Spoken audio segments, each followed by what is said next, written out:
Hello everybody, my name is Shivkanya and today we are going to see how to frame a grammatically correct question.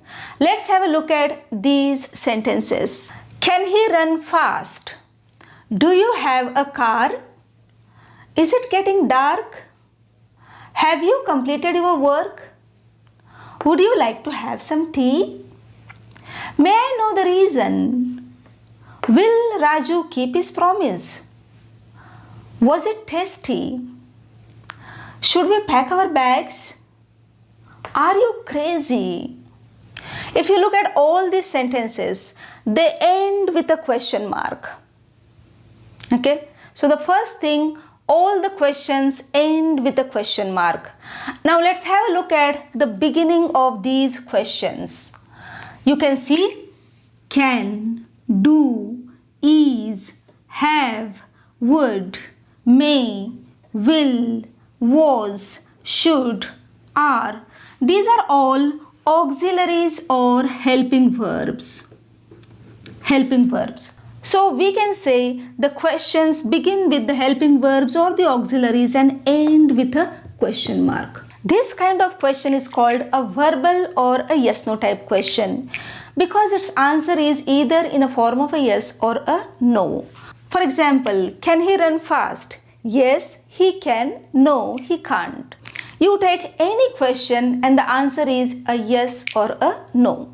Where is the subject, main verb and the other words? It's very simple. All these auxiliaries or helping verbs are followed by the subject. You can see here he, you, it, you, I, Raju, it, we. These are the subjects. So we can formulate a rule like helping verb, or you can say an auxiliary plus the subject plus the main verb or a complement. This can be the rule for forming the yes-no type question or a verbal question. So let's cross-check. Helping verb and auxiliary. Everywhere you can see here, it is followed by a subject that we have seen. Then it is followed by either the main verb or complement. Let's see the main verb. Run, have, get, complete, like, know, keep, pack. These are all main verbs. Sometimes main verb is not there, the complement is there, like in the sentences of tasty and crazy. These are the complements.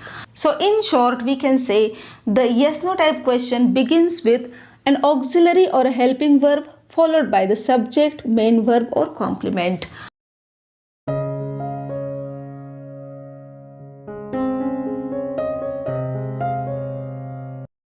But we don't always ask a verbal or yes-no type question, do we? Sometimes we need an explanation, a description, a suggestion, an opinion as an answer. In such cases, this kind of question doesn't help. We need to have another category of questions. That's the second category of questions in the English language. Let's see the examples. Where is your pen? How was your vacation? When are they leaving? Where will the money come from? How often does he travel? Why are you so sad? Who is at the door? What are you doing here? As I told you earlier, all the questions end with a question mark. You can see here as well. Now let's have a look at the beginning of these questions.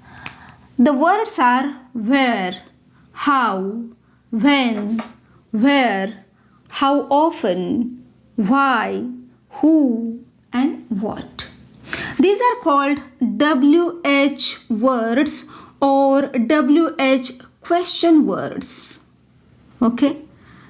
Question words. This type of question asks for some information. Like for example, where is your pen? You need to tell the place. My pen is on the table. How was your vacation? My vacation was amazing. You need to describe. Okay? When are they leaving? You need to tell the time. They are leaving in a while. Okay?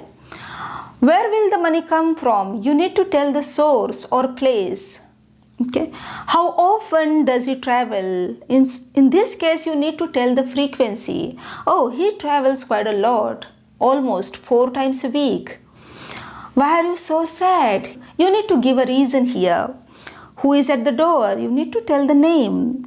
Instead of yes or no answer, it needs some productive answer, the explanatory answer. In such cases, you can use the WH words or WH question words and frame the question. Now, what about the formation of such kind of questions? Very simple, very easy. You just need to put the WH word WH question word before the yes no type question. That's it. In the yes no type question, we have seen this: helping verb or auxiliary followed by subject, main verb or complement. Before it, just put the WH question word and your question is ready.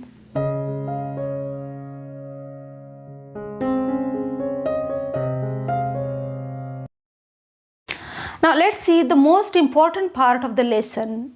So far I told you that WH word plus auxiliary or helping verb plus subject plus main verb and or the complement is the structure of any WH kind of question. Okay. But now here is an exception. For example, who bought the cake? Whose phone rang? Which car won the race? What fell off the wall? In these questions, you can see who, whose, which and what. These WH words are a subject themselves. So, we need not to take the auxiliaries or helping verb here. Let me explain it. Who bought the cake? He bought the cake.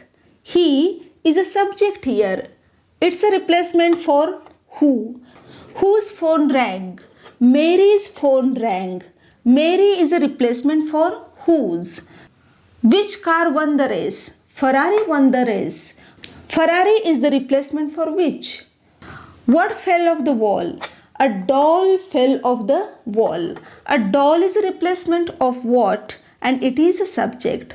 So remember, these WH words themselves are a subject, so we need not to take the auxiliaries. Let's compare this set of questions with this one. I am not going to take whose here because whose is always a subject part. Okay, but remaining 3 questions we are going to compare and you will get a better idea. Who bought the cake? He bought the cake. Who is a part of a subject here, so we haven't taken the auxiliary here. But in this sentence, who is your favorite actor? Ranbir is my favorite actor. Here, Ranbir is not a subject, but he is an object and you is a subject. Try to understand. Okay, so I have taken the auxiliary verb. Which is your favorite color? The answer is red. Red is my favorite color. Red is an object and I or you in this case is a subject. What are the reasons of World War II? Here the reasons 1, 2, 3 whatever, it is an object, the reasons is an object and World War II is a subject.